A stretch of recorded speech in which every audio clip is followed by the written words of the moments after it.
জরুরি অবস্থা জারি নিয়ে গুজব ছড়ানো হচ্ছে, স্বরাষ্ট্র সচিব।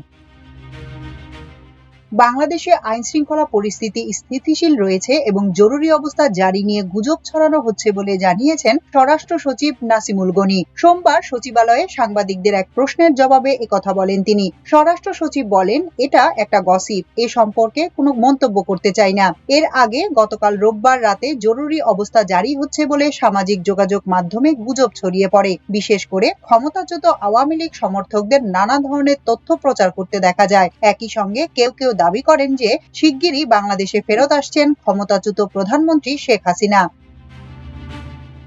সেনাবাহিনীকে জনগণের মুখোমুখি করার চেষ্টা হচ্ছে, তারেক রহমান।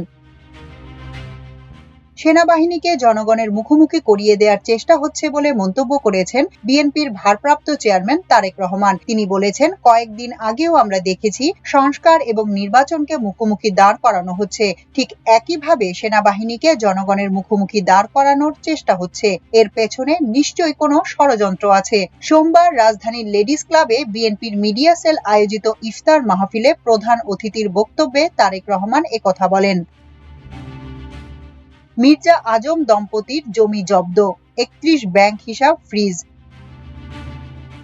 জামালপুর ৩ আসনের সাবেক সংসদ সদস্য মির্জা আজম এবং তার স্ত্রী দেওয়ান আলেয়ার নামে জামালপুরে থাকা ১৯ বিঘা জমি জব্দের আদেশ দিয়েছেন আদালত। এছাড়া বিভিন্ন ব্যাংকে তাদের নামে থাকা ৩১টি ব্যাংক হিসাব অবরুদ্ধের আদেশ দেয়া হয়। এসব হিসাবে ৩,৮০,২৩,৯৫৮ টাকা রয়েছে। সোমবার ঢাকা মহানগর সিনিয়র স্পেশাল জজ জাকির হোসেন গালিব এ আদেশ দেন। ঈদে টানা ৯ দিনের ছুটির ফাঁদে ব্যাংক ও বেনাপোল স্থলবন্দর।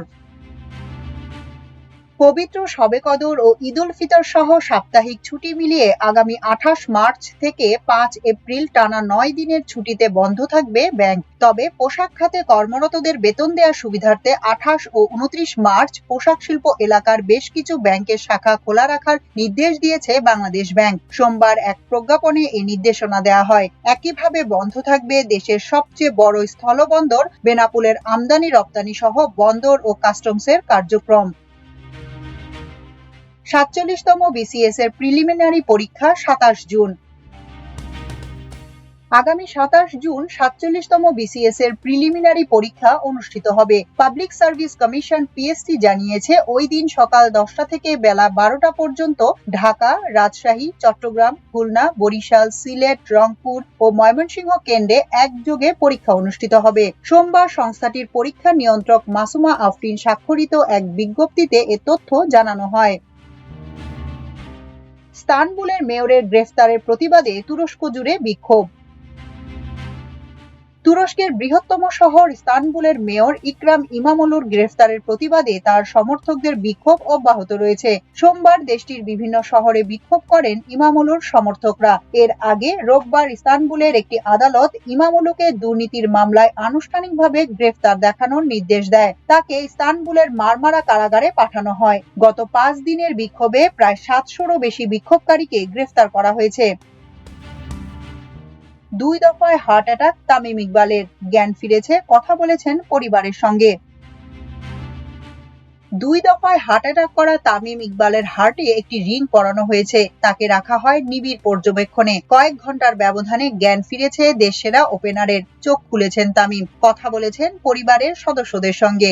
ডাক্তাররাও জানিয়েছেন তিনি এখন শঙ্কামুক্ত।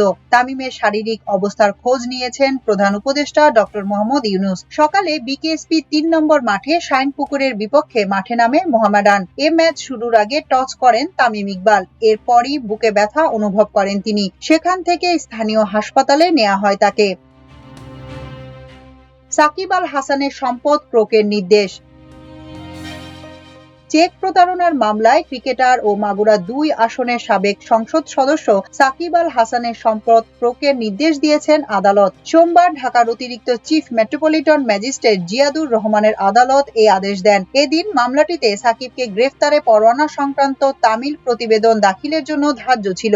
আসামি পলাতক থাকায় বাদীপক্ষ তার সম্পদ ক্রোক করার আবেদন করেন। শুনানি শেষে আদালত তা মঞ্জুর করেন। এর আগে গত ১৯ জানুয়ারি তাকে গ্রেফতার করতে পরোয়ানা জারি করেন একই আদালত।